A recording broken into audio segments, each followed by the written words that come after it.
It is estimated that up to 30% of men and women who return from war struggle with some symptoms of post-traumatic stress disorder, or PTSD.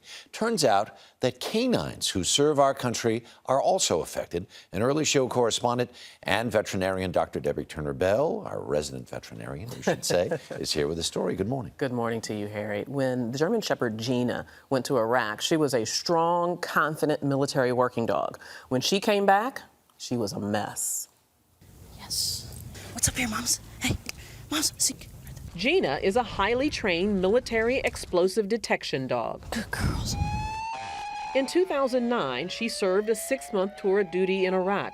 The military routinely deploys dogs like Gina to combat zones where they serve on the front lines, protecting soldiers from hidden dangers. It is a dangerous job and left Gina traumatized. When she came back, she was scared of just about everything. Anything that made a noise, she didn't want anything to do with.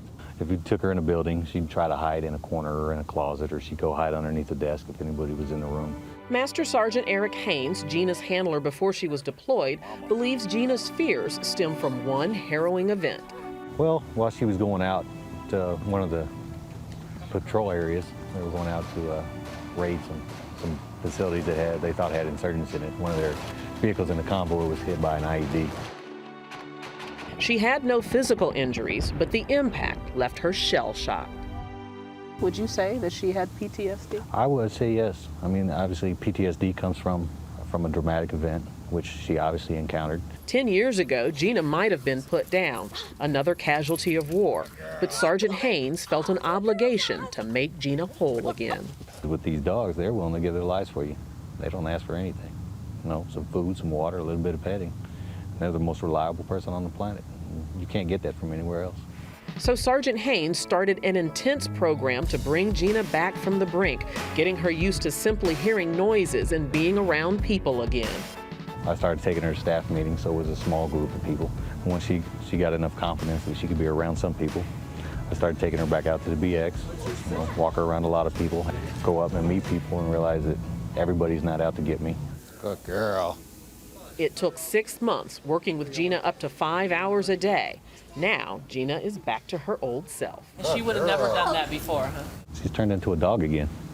It's outstanding. Just last month, Gina was recertified for active duty. Her new handler, Staff Sergeant Melinda Miller, has full confidence in her canine partner. How much do you trust her? Oh, I trust this dog in my life. I trust this dog on everything.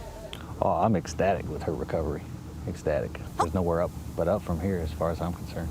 Good girls, all right, good girl, Gina. It really is remarkable. Now, although Gina has been recertified to active duty, it is unclear whether she'll be able to return to a combat zone.